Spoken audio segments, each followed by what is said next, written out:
안녕하세요. 오늘도 사연살롱을 찾아주셔서 감사합니다. 저는 지금 현재 인생에서 가장 여유로운 일상을 보내고 있는 중년의 주부입니다. 돌이켜보면 저의 결혼 생활은 누구보다 다사다난하기도 했던 것 같아요. 지난 일이기에 지금은 웃으며 회상하지만요. 저는 남편이랑 동갑내기 부부랍니다. 지금은 여자가 30 넘어서 미혼이어도 아무런 눈총 안 받는 시대인데 제가 아가씨 쪽이었을 때만 해도 여자 나이 30을 넘겼는데 미혼에다가 만나는 사람도 없다고 그러면 노처녀 소리 들었네요. 제가 왜 이런 얘기하는지 감이 오시죠? 네, 제가 바로 30 넘어서 결혼하느라 한때는 노처녀 소리 들었던 사람이에요. 남편하고 연애를 오래 하느라 그런 것도 아니었어요. 꼴랑 6개월 만나고 결혼 얘기 나왔으니까요. 이건 제가 진짜 괜한 자존심 챙기느라 주변 아무한테도 진실을 말하지 않은 건데 청혼을 한 건 남편이 아니라 저였답니다. 지인들한테는 그이가 먼저 결혼 얘기 꺼냈다고 다 그렇게 말을 해놨는데 실상은 아니었어요. 제가 남편한테 먼저 이쯤 데이트했으면 슬슬 결혼 진행해야 하는 거 아니냐고 여장부처럼 나가버렸지 뭐예요. 뭐라고? 결혼? 갑자기 해장국 먹다 말고 결혼 얘기를 꺼내면 나보고 어떻게 하란 소리야. 그럼 이거 다 먹고 너 화장실 갈 때 되면 다시 얘기 꺼내랴? 아니, 그런 말이 아니잖아. 너무 갑작스럽다는 거지. 내가 전에도 말했지만 우리 집안은 대대로 결혼 상대를 최소 1년은 만나봐야 한다는 신조가 있어. 왜냐고? 추나 추동. 사계절을 다 함께 지나봐야 이 사람과의 평생의 계절을 함께 할 수 있을 것인지 확신이 생기기 때문이지. 근데 우리 지금 얼마나 됐어? 한 반년은 만났나? 이보쇼, 우리가 처음 만난 게 5월에 햇살 좋은 봄날이요. 여름에는 같이 피서가서 물놀이 했고 가을 됐다고 단풍놀이 떠났고 지금은 겨울 됐다고 이렇게 뜨끈한 해장국 한 사발 때리고 있지. 자, 추나추동 네 놈 중에 어떤 놈이 빠졌나 한번 봐봐. 다 들어가 있지. 잠만 말고 국밥 다 비우는 대로 나랑 결혼하기로 해. 누구를 또 만나서 결혼을 할 건데 나 말고 또 누구라도 있어? 남편이 신중하게 국밥을 한술 더 떠먹더니 저한테 이렇게 대답했어요. 제 말 입안에서 곱씹어보니까 참 일리가 있다고요. 생각을 거듭할수록 제 말에 반박할 거리를 찾기란 힘들었을 겁니다. 저는 맞는 말만 했기 때문이죠. 결국 남편이 알겠다, 하자 결혼, 이렇게 답해버렸어요. 그래서 얼떨결에 저희는 그 해장국집에서 결혼을 약속하였고 그 후로는 일사천리였어요. 남들한테는 절대로 국밥 먹다가 청혼했다고 얘기 안 하고 살아왔고요. 저는 친정이 그냥 보통 시골이라기보단 예사롭지 않게 깡시골이라 인간극장에서 촬영 오게 생긴 동네인데요. 그러니 얼마나 보수적인 분들이시겠나요. 딸내미라고 있는 것이 30 넘기도록 결혼을 안 하니 친정 부모님의 애가 타다 못해 가루가 되어갔습니다. 그런데 제가 결혼하겠다고 남자를 떡하니 데려왔으니 난리가 났고 허락한다 안 한다 이게 아니라 우리 딸하고 결혼해줘서 고맙다며 친정 부모님은 물론이고 일가 친척들 다 달려와서 눈물바람이었어요. 솔직히 그때 쪽팔려 죽는 줄 알았는데 남편한테 내색 안 했죠. 시댁에서는 약간 떨떠름한 반응을 보이셨으나 첫째 둘째 모두 시집장가 다 보낸 마당이었으니 마지막 셋째의 혼인 문제로 길을 쓰고 싶진 않다는 입장을 내비치셨죠. 한마디로 썩 마음에 들진 않으나 허락은 해주겠다는 것이었네요. 시댁의 둘째가 제 시누이 되십니다. 저보다 2살 많은 시누이는 이미 그때 결혼한 지 6년 차였죠. 아, 김이 확 빠지네. 옳게 생긴다고 해서 기대했는데 이게 뭐람? 격 떨어지게 시골 깡추놀 개가 나한테 생긴 거야? 저기, 옳게? 둘이 결혼하기로 확정했으니까 옳게라고 불러도 되지? 실컷 불러도 상관없었죠. 다짜고짜 반말로 말을 거는 건 제 기분에 상당히 상관이 있었지만요. 그러니 그런 티는 안 내고 순박한 웃음이나 지어줬었네요. 그랬더니 웃는 얼굴에 침을 뱉더군요. 올케는 생긴 것부터가 시골 출신인 게 확 느껴지네. 저기 있잖아. 우리 애들 시골에 체험학습 갈 일 생기거든. 올케한테 좀 부탁할게. 우리 애들이 도시만 알아서 시골을 아예 몰라. 시골이라 그러면 무조건 논밭 펼쳐져 있고 연탄 피우고 집 굴뚝에 연기 나고 막 그런 건 줄로만 알아. 시골 체험하는 건 올케한테 미리 맡겨둘게. 알았지? 신우이의 뻔뻔한 요구보다도 저를 깔보는 그 시선, 얼굴에 드러난 기운 같은 게 거슬리더군요. 그런데 제 친정이 논밭 광활하고 연탄 피우는 집 많고 진짜로 집에서 연기 폴폴 나는 동네였기 때문에 마른 침만 삼키면서 별로 대꾸는 못했네요. 게다가 도시도련님이니 아가씨니 하는 표현 때문에 기가 막혀서 말문이 막힌 것도 있었고요. 신우이네 애들이 아들, 딸 이렇게 둘인데 저렇게 표현을 했던 겁니다. 나중에 정말로 제 친정 동네에 애들을 시골 체험 시켜주려 했었는데 신우이는 거절했었죠. 구리구리한 시골 냄새를 애들이 오래 맡으면 힘들어할 것 같다나 뭐라나 하면서 저한테 짜증을 냈었네요. 제가 결혼 전에는 알 길이 없었기에 미처 몰랐는데 신우이가 집안의 왕이었어요. 좋게 말하면 활발하고 외향적이며 친화적이어서 그랬고 나쁘게 말하자면 자기 위주로 무조건 돌아가야만 하는 사람이기에 그랬네요. 제가 느끼기엔 신우이가 자꾸만 제 남편의 길을 죽어놓으려고 들었어요.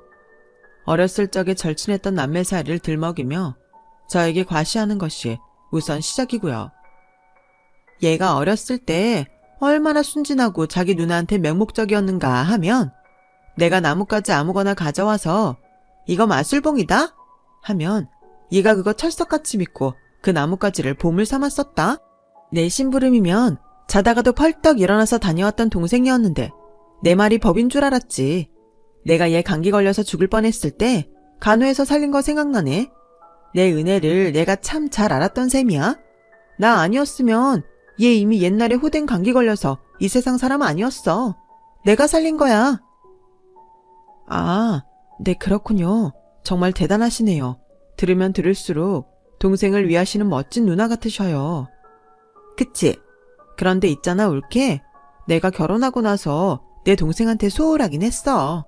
멀어진 걸 느꼈지. 다시 남매끼리 친하게 지내고자 했는데 얘가 글쎄 연애를 하더니 결혼까지 해버린 거야. 이제는 얘가 먼저 나한테 거리를 두고 멀어지네. 나 너무 섭섭해. 말은 안 했지만 계속 서운했어. 충성스러운 내 동생은 어디로 사라졌는지. 그 모든 과거가 내 기억 속에 고스란히 남아있건만. 설마 모른 척하면서 나와 멀어지는 걸까? 신우이가 눈썹을 축 내리면서 과장스레 말을 하는데 꼭 그 모습이 학교 짱들이 반 친구들한테 돈 뜯으면서 친구야, 내가 돈이 없는데 너는 날 안 도와줄 거야? 이렇게 말하는 모습하고 완벽히 겹쳐 보였어요. 그래서 저는 신우이가 왜 자꾸 이러나 싶어서 떨떠름했건만 남편은 자기 누나한테 고자세로 못 나갔죠. 신우이의 말에 아니라고 극구 부인하며 펄쩍 뛰었어요. 자기는 여전히 충성스러운 동생이 맞다고 남편이 그러는 것에 제가 어처구니가 없었네요. 난 올케처럼 겉모습이 일희일비 안 하고 무덤덤한 여자는 매력 없는 것 같더라. 사람이 너무 시큰둥해 보여. 이래서 시골 촌년이라는 말이 있고 서울 깍쟁이라는 말이 있는 건가 봐. 제가 뻔히 보고 있는데도 아랑곳 않고 남편한테 어쩌다 결혼까지 했냐, 눈이 삐었던 거냐 이런 말도 했던 신우이였죠. 그런데 갑자기 남편이 자기가 청혼받는 바람에 결혼한 거라고 어느 날 답을 해버린 거예요. 이게 최대 실수였습니다. 제가 이래서 절대 아무한테도 청혼의 내막을 진실로 얘기 안 하게 된 거였죠. 신우이 때문에 트라우마 생겼거든요. 이걸 빌미 삼고 저를 얼마나 놀려대며 비웃었는지 말도 못해요. 이런 거 안 당해본 사람은 이해 못할 거예요. 너무너무 스트레스를 받았어요. 잊을만 하면 그 얘기를 신우이가 꺼내들었는데 치고 빠지는 것도 고단수라서 정색하고 따지는 사람만 바보되는 분위기를 어찌나 잘 조성했는지 몰라요. 살살 약을 올리면서 남자한테 구걸해서 결혼한 여자의 용기, 노처녀 탈출하려면 자력으로 탈출하는 게 제일이죠. 오, 시골 여장부 납시셨다? 이러는데 환장하는 줄 알았어요. 신우이가 제 윗사람 아니었으면 진작에 판 뒤집었을 거예요. 참았던 주된 이유는 남편이 자기 누나보다 확실히 서열 아래인 게 보였고, 시어머니가 일단 신우이 편이라는 게 컸지만 말이죠. 시어머니요, 세상에서 가장 똑부러지고 잘난 여자가 신우이라 믿으셨어요. 엄마, 요즘 여자들 그런 거 잘 몰라. 근데 나니까 아는 거야. 신우이가 이렇게 말하면 역시 내 딸 총명해 이러시면서 반응도 엄청 잘하셨어요. 눈에는 놀라움을 가득 담으신 채였고요. 지켜보는 저만 어처구니가 없어지는 거였죠. 그래서 제가 몇 번이고 그런 장면을 목격하다가 어느 날 한 번은 저도 아는데요. 그거 요즘 모르는 여자들 아무도 없어요, 어머님. 이런 식으로 정정을 해버렸어요. 그랬더니만 시어머니 당황스러워하시고 신우이는 황급히 수습하더군요. 이후부터 신우이가 저랑 시어머니 이간질 작업 들어갔고요. 생각해보니까 또 열받네요. 제가 이런 방면에 둔감한지라 신우이의 이간질 작업을 한참 지난 후에나 알았답니다. 제가 시어머니 뒷담을 신우이한테 하는데 신우이는 제 눈치 보느라 어쩔 수 없이 장단을 맞춰주고 있다는 등, 제가 남편 꽉 잡고 살아서 남편이 불행해 죽겠다는 등 이렇게 말하면 시어머니는 신우이 말을 다 믿으셨던 거예요. 가뜩이나 제가 나이 많은 여자라며 썩 좋아하지 않으셨는데 신우이가 이간질 작업 싹 쳐놓으니 어떻게 됐겠어요. 저는 완전히 비호감으로 낙인이 찍혀버리게 된 거였죠. 시어머니는 가만 보면 저희 시골 친정 부모님 같은 분이셨어요. 부모님은 홈쇼핑에서 광고하면 엄마나 저런 용한 게 다 있나? 요술 아니야? 이러면서 주문하셨죠.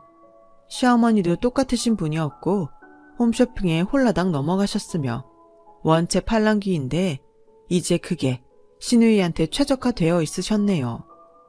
오랜 세월 길들여지신 탓이었겠죠. 제가 한동안 시어머니 때문에 얼마나 힘들었는지 말도 못합니다. 저한테 뭐 건네실 때 휙휙 집어 던지시고 제 말이 꼬투리 잡아서 따져대시고 제가 남편한테 어떻게 하고 있는지 사사건건 참견하시면서 저 압박하시고 이런 건 기본이었고요. 제가 뭘 여쭤볼 때면 흥 하시면서 대놓고 코웃음을 픽 치시는 게 가장 당혹스러웠네요. 제가 말도 안 되는 시집살이에 휘말렸다고만 생각했었는데 어느 날 시어머니의 혼잣말에서 뭔가를 감지해냈었죠. 채, 저래놓고서 속으로 나를 또 저주해야 되겠지? 겉과 속이 다른 무서운 년. 저런 능구렁이가 내 며느리로 들어와 있다니 소름 끼쳐 죽겠구만. 내 욕을 또 얼마나 해댈는지. 직감적으로 이거 뭔가 있다 싶어서 남편하고 상의에 들어갔고 날 잡아서 저희 부부가 시어머니 모시고 멀리 여행 갔었어요. 셋이서만 하루 종일 시간을 보내고 놀았더니 마음이 풀리셨는지 저녁이 되니까 실토하시더군요. 내내 저한테 서운함을 느껴오셨고 제가 속에 든 게 엄청 많은 무서운 여자라는 생각을 하고 계셨네요. 저를 그리 보게 만든 원인이 신우이였죠. 제가 당연히 억울하고 분한 마음에 눈깔 돌아갔죠. 신우이한테 당장 따졌었어요. 대체 왜 그런 거짓말을 했냐고 하면서 화를 냈고 사과를 요구했습니다. 그런데 신우이는 당당하게 나왔어요. 올케를 보면 우리 엄마 싫어하는 게 다 느껴져서 그랬어. 어차피 속으로는 그런 생각 다 하고 있었을 거잖아. 그러니까 내가 없는 얘기 지어낸 것도 아닌 거지. 독심술하는 궁예도 아니고 자기가 어떻게 제 속을 들여봤단 건가요? 진짜 환장하겠어서 속이 다 타들어가는데 그런 제 앞에서 신우이는 역시 시골 깡촌 출신의 무식한 년은 앞뒤에 안 재고 이렇게 달려든다면서 제 흉을 대놓고 봤죠. 결국 신우이랑 대판 크게 싸워버렸네요. 억울했던 건 그 바람에 신우이가 지난 시간 동안 저를 모함해왔던 건 흐지부지 되었으며 사과도 못 받았던 거였어요. 그리고 시댁 첫째가 남편의 형, 시숙인데 멀리 사시거든요. 그래서 자주 못 뵀건만 세상에나 마상에나 신우이가 시숙한테도 이간질 작업을 쳐넣은 거예요. 시숙의 아내인 제 형님 되시는 분은 이미 신우이한테 세뇌당하신 지 오래였어요. 제가 본인들 욕을 엄청나게 많이 하신 줄 알고 계셨습니다. 신우이의 공작 때문에 시숙 형님 두 분의 머릿속에는 저를 집안 물 다 흐리며 양아치처럼 행동하는 시골 욕쟁이년으로 둔갑이 되어 있었고, 남편은 그런 저한테 꼼짝 못하면서 함께 집안 물 흐르놓는 멍청한 방관자로 탈바꿈되어 있었어요. 시누이가 저뿐만 아니라 남편도 이런 식으로 건드리면서 형제간의 의리도 망쳐놓았던 것이죠. 이것도 제가 나중에 아는 바람에 거품 물었고요. 애절하게 해명하느라 진땀 빼고 난리도 아니었습니다.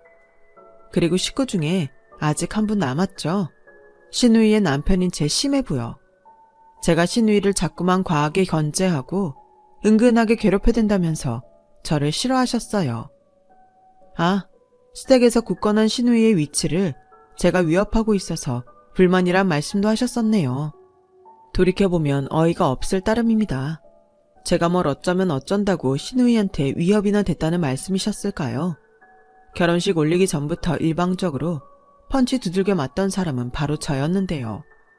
참고로 그 당시까지 시누이는 전업주부라서 애들 보고 집안 살림하고 그러면서 오만대 참견 다 하고 살았고요. 시매부는 각종 부품을 취급하는 대리점 운영하고 있었답니다.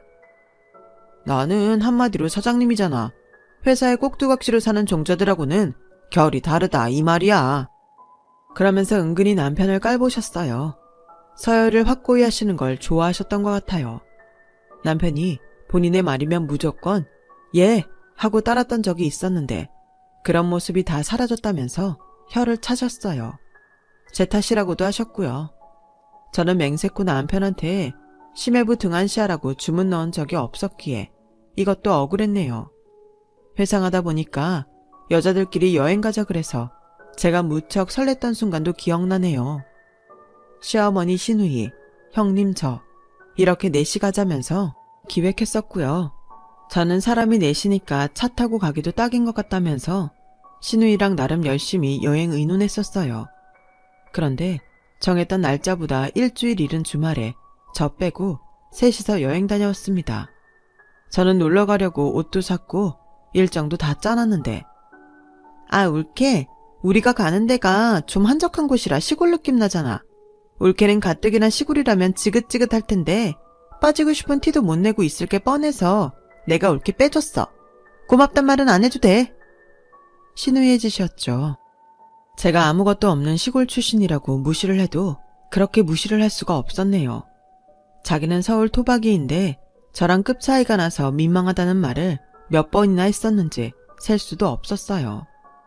남편은 중소기업에 재직 중이었고 벌이가 대단하진 않았어요. 저는 일반 사무직이었다가 임신으로 퇴사했는데 아기 태어나고 나서는 전업주부로 지내게 됐거든요. 근데 시누이가 저희 집 사는 꼴이 불쌍하다고 그랬어요.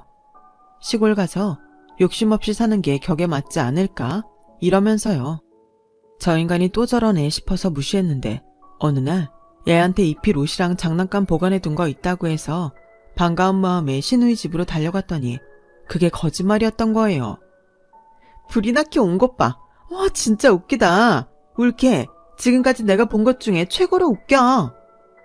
진짜로 온 거냐면서 시누이는 저를 비웃었고 그때 열받아서 폭발하다 못해 제가 아예 얼음장이 되어버렸어요. 싸늘하게 가슴이 식더라고요.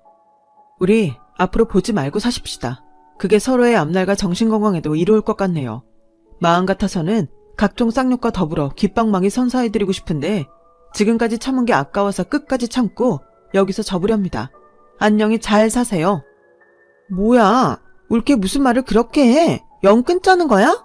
저기, 울케! 저는 시누이를 뿌리쳤고 그 이후로 안 보고 살았습니다. 시댁에 행사가 있어도 시누이 있는 자리면 제가 피했어요. 시부모님께서 기함하셨는데 남편이 기를 쓰고 제 편을 들어줘서 계속 그렇게 지낼 수 있었네요. 시누이랑 시배무는 사람이 너무 냉정한 거 아니냐면서 저를 비난하셨지만 저는 그거 귀등으로도 안 들었고요. 딱 2년 그렇게 지냈을 때 시부모님께서 머나먼 전라도 시골 동네로 귀농을 가시게 되었어요. 집안 어르신들 사정이 얽혀있어서 그렇게 되었는데 시골 얘기만 나왔다 하면 저 놀려먹고 제 속을 긁었던 시누이. 막상 자기 부모가 시골로 가게 되자 입 꾹 다물고 아무 소리 안 하더군요. 시부모님 시골 내려가시고 얼마 뒤에 시누이가 남편 통해서 저한테 연락했었는데 무시했어요. 제가 남편에게 시누이 연락이라면 절대 사절이라고 재차 못을 박았고요. 그리고 1년이 더 지났을 때였죠. 며칠 내내 남편의 얼굴에 뭔가 고민거리가 있어 보였어요. 수심이 깊길래 제가 이유를 물어봤더니 한참 고민하다가 이렇게 말하는 거예요. 사실은 사정이 많이 어렵다면서 도와달라고 얼마 전에 연락이 왔었어. 뭐? 자기 표정 보니까 엄청 사정이 어려운 사람인가 보네. 누구야? 자기 친구야? 학교 동창? 아니, 우리 누나. 지금까지 내가 말을 안 하고 살아서 그렇지 누나가 사정이 좀 어려워. 제가 말문이 떡 하고 막혀버렸죠. 우리 누나? 그렇다면 제 시누이요? 싸가지 없고 발랄한 그 시누이한테 사정이 어렵다는 표현은 걸맞지 않았어요. 시부모님께는 손 벌릴 구석도 없으니 거긴 예외라 쳐도 시숙도 있고 심해부 집안도 있는데 왜 저희 집에까지 도와달라고 했다는 건지 이해도 안 갔고요. 애써 무시하고자 했지만 제가 호기심을 이기지 못하였어요. 그간 뭔 일이 있었는지 남편한테 다 얘기해달라 그런 거죠. 저는 놀라지 않고 담담하게 들을 준비가 되어 있었어요. 하지만 심해부가 운영하던 대리점이 망해서 장사 접었다는 첫 번째 대목부터 깜짝 놀라고 말았네요. 그 대리점 바로 근방에 아주 번듯하고 커다란 매장이 들어오면서 심해부가 직격탄을 맞았고 결국 폐업까지 갔다는 거예요. 심해부와 시누이는 젊은 사람들 대상으로 하는 식당을 차리고자 했고요. 전 이건 역시도 전혀 몰랐기에 듣고선 또 놀랐죠. 식당을 오픈하려고 했었다니 이 과정에서 심해부가 모은 돈 거의 다 들어갔고 시누이가 시숙한테 돈 빌려달라고 해서 받아 썼다네요. 그런데 업자한테 사기를 당한 거죠. 견적서 다 뽑고 입금했는데 그게 실수였습니다. 하나부터 10까지 다 함께 하기로 했던 인테리어 업자가 돈 받고 튀었어요. 아무것도 해주지 않은 채로요. 그 이후로 온갖 마음고생 몸고생하면서 빚내가며 가게를 차렸는데 이게 폭삭 망하고 있다는 게 관건이었답니다. 게다가 중고로 구입했던 시설에는 죄다 하자가 발견돼서 돈이 곱절로 들었고요. 아니 그러길래 애초에 그렇게 시작을 말았어야지. 모든 과정이 다 이상했잖아. 근데 아무도 안 말렸어? 조언을 준 사람이 아무도 없었던 거야? 제가 기가 막혀서 따지듯이 묻고 말았는데 남편이 고개를 푹 숙이더군요. 자기는 신우랑 친남매이니 깊은 책임을 통감하고 있었을지도요. 얼마 전에 가게를 팔겠다고 내놨는데 권리금 4천 내고 들어왔던 그 자리를 권리금 3천으로 내놔도 문의 하나 안 왔대요. 그런 와중에 심해부의 부친께서 뇌졸중으로 쓰러지셨지. 시누이네 둘째 딸이 극심한 아토피가 시작돼서 말도 못하게 괴로워하며 학교에도 못 나가는 날이 부지기수라 그러지. 엎친 데 덮친 격이라는 말이 그래서 있나 보더군요. 자꾸 힘드니까 예민해져서 그런지 시누이가 시부모님하고도 대판 싸웠대요. 돈 문제 때문에 시누이는 시숙하고도 이미 싸운 뒤였고요. 그러다가 심지어는 심해부가 시누이랑 부부싸움을 심각하게 해서 현재는 냉전에 들어갔고 이혼 한 해 만에 얘기가 나오기 시작한 참이라고 했어요. 들을수록 전말이 너무 많은데? 이 엄청난 일들을 나는 아무것도 모르고 있었단 말이야? 이게 가능해? 말을 뱉은 제가 스스로 입을 턱 막아버렸네요. 그렇듯 차단하게 만든 건 저 자신이었으니까요. 남편은 착실히 제 발음을 따라주었을 뿐이고 시누이네는 물론이고 시부모님 시숙네도 마찬가지로 제 눈치를 보느라 아무 말도 저한테 하지 않고 지내왔음을 깨닫게 되자 괜히 민망해지더라고요. 너무 착잡해서 남편한테 이러자 저러자 말도 못했어요. 그런데 사흘인가 지났을 때 남편이 난처한 눈으로 저를 바라보면서 묻더군요. 누나가 내일 우리 집에 잠깐 들르고 싶다는데 그러라고 할까? 저는 그 방문 이유를 뻔히 짐작함에도 어쩔 수 없이 고개를 끄덕였죠. 시누이가 직접 이 상황에 오겠다고요? 적어도 제가 아는 시누이라면 고개 빳빳이 들고 개지랄을 떨지언정 저한테 고개 숙일 사람이 아니었어요. 과연 무슨 얘기를 하려나 했는데 저희 집에 신우이가 들어선 순간 제가 너무 놀라서 숨을 잠깐 멈춰야만 했습니다.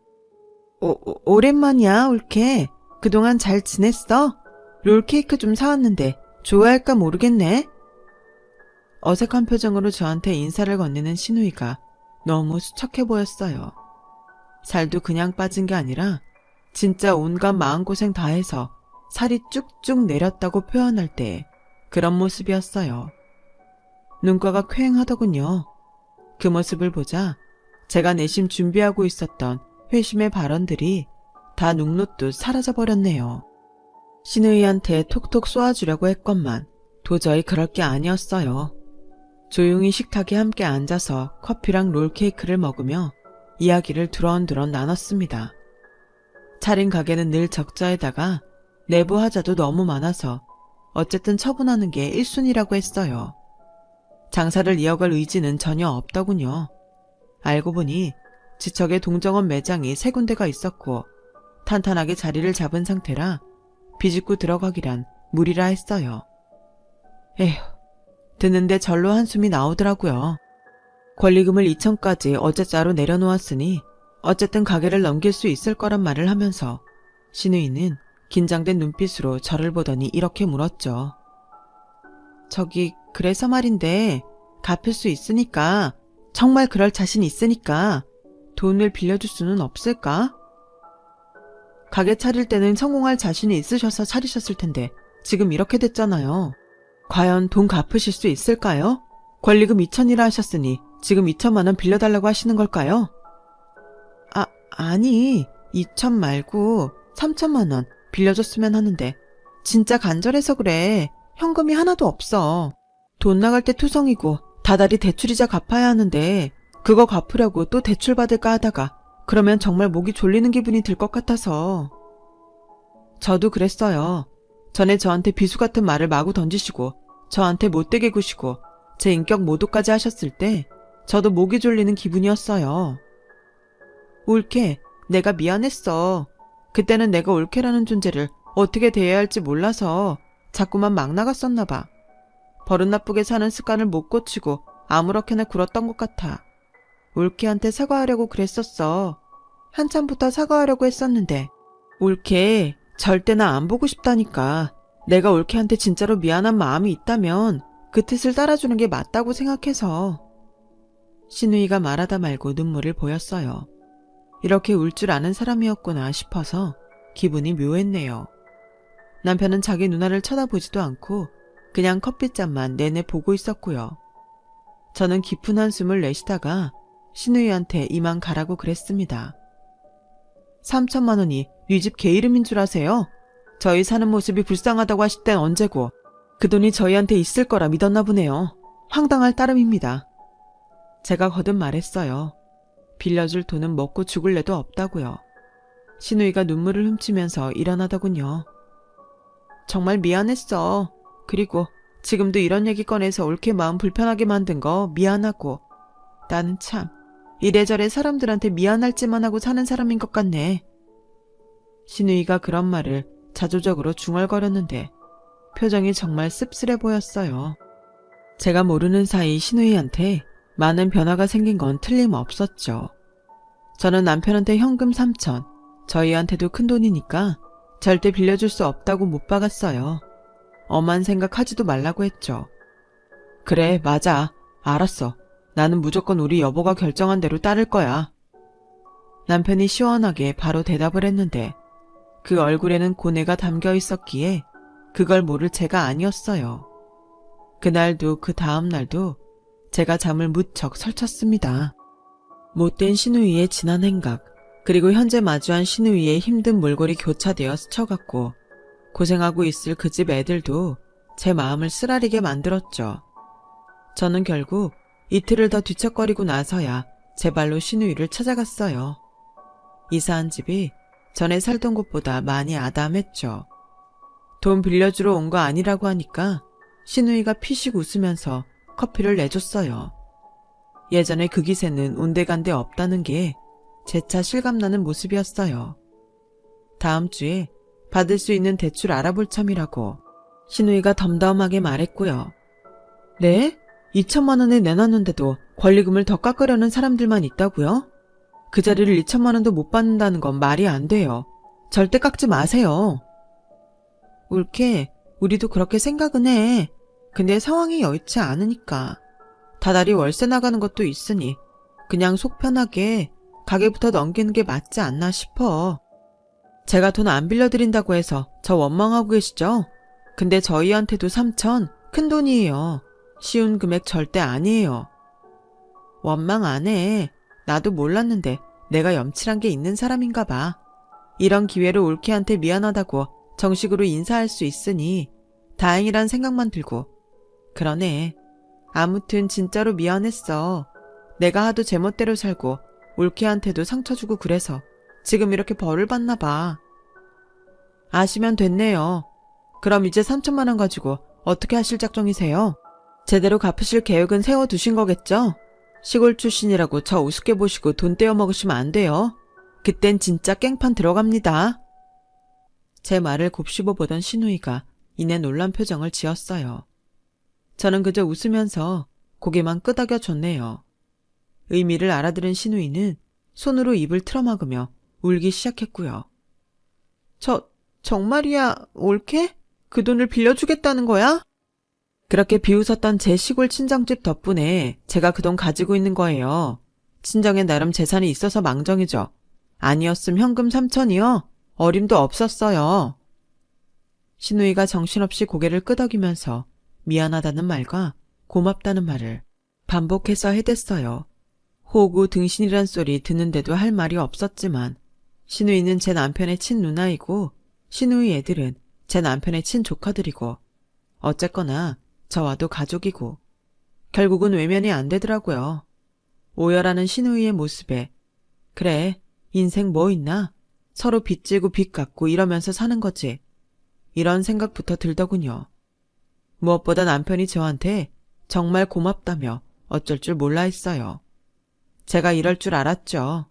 팔은 안으로 굽는 이 남편놈이 자기 누나한테 돈 빌려주고 싶어서 속으로 끙끙 앓고 있는 줄을 진작 알아봤습니다.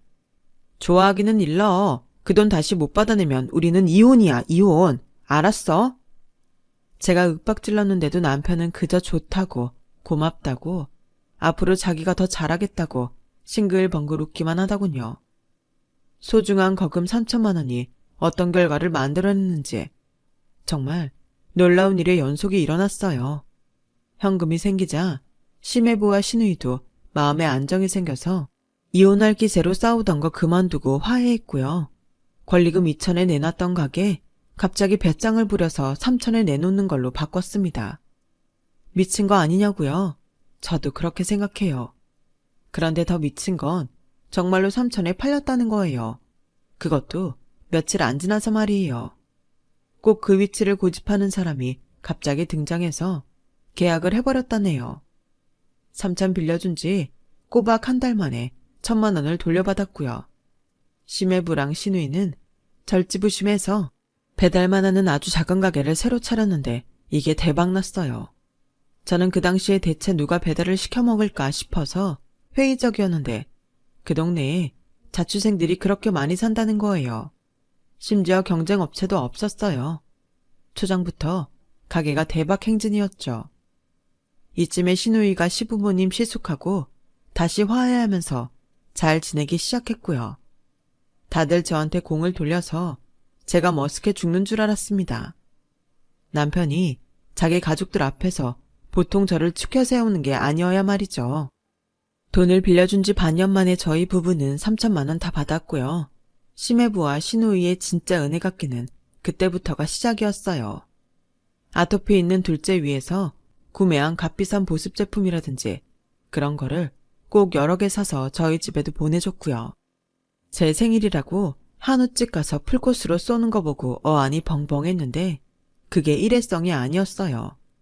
크리스마스 때는 호텔에서 파는 케이크 줬고 심지어 설날 연휴에는 스키엘도 남달랐죠. 올케 시골 출신이라 역시 촌스럽네. 원래 명절에는 밖으로 나가는 게 진짜 백이 잘 사는 도시 사람들의 문화야.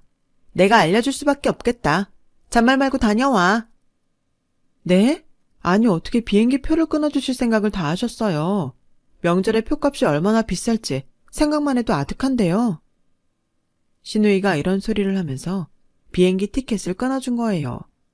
막말하던 버릇 아직 싹 다 고치진 못하고 저러는 게 속으로는 웃겼는데 다시 활기차진 모습을 보니까 반갑기도 했어요. 신우이가 여행 보내주는 거니까 시댁 친정 모두 저희 부부가 명절에 못 찾아뵈어도 아무 말씀 못 하시는 게 재밌었네요. 신우이 덕분에 명절에 해외 나가서도 놀아봤어요. 아주 호강했죠. 여름이면 럭셔리한 피서 계획 신우이네가 짜서 저희 집에 보내줬고요. 제 생일에 기본 100만 원씩 붙여요. 제가 이런 거 부담스러워하는 사람인 거 아시고 일부러 더 이러시는 거죠? 올케, 이런 데서 은근히 눈치가 좋네. 맞아. 올케가 부담에 지식되는 거 보니까 내가 너무 재밌어서 멈출 수가 없어. 이 재미 보려고 열심히 돈 번다니까. 몇 년이 지나도 아직도 이러고 있어요. 신우이랑 저랑 타고난 성격 자체가 워낙 다르다 보니까 물과 기름같이 안 섞이는 건 어쩔 수가 없는데요. 다른 사람들하고는 비교할 수 없는 독특한 신뢰가 깔린 관계이기 때문에 아주 특별한 사이예요.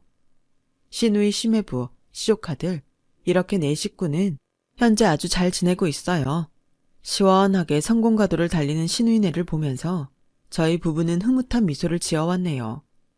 이런 일을 지나오면서 저는 남편에게 속으로 깊은 신뢰가 생긴 것만 같아요. 자기 누나한테 제가 포용력을 보여줬으니 자기는 그 이상으로 저한테 보답하겠다는 식으로 엄청나게 더 잘해주기 시작했고 꽤 한번 안 부리고 직장에서 일을 더 열심히 하는 바람에 기대도 하지 않았던 승진까지 이뤄냈거든요. 고마운 줄 모르는 받고 나서 입을 싹 씻어버리는 사람들이 이 세상에 얼마나 많이 있는 줄을 제가 어림짐작이나마 알고 있기에 제 남편이랑 인물이 마땅한 도리를 귀하게 여기는 사람이어서 감사하고 또 고마움을 느낍니다. 좋은 사람이 좋은 사람들을 만들어낸다는 말처럼 저도 남편으로 인해 더욱 좋은 아내, 좋은 엄마, 좋은 올케가 되고 싶다는 생각이 강해졌어요. 오늘 역시도 그 생각을 품은 채 하루를 살아가고 있는 중이죠. 제 이야기는 여기서 매듭을 지을게요. 들어주신 모든 분들이 인생에서 귀한 인연 많이 만나시고 또 만드시기를 기원하겠습니다. 여러분, 사연 댓글에 응원과 현명한 조언 부탁드려요. 좋아요와 구독은 저에게 큰 힘이 됩니다. 오늘도 좋은 일 가득하세요.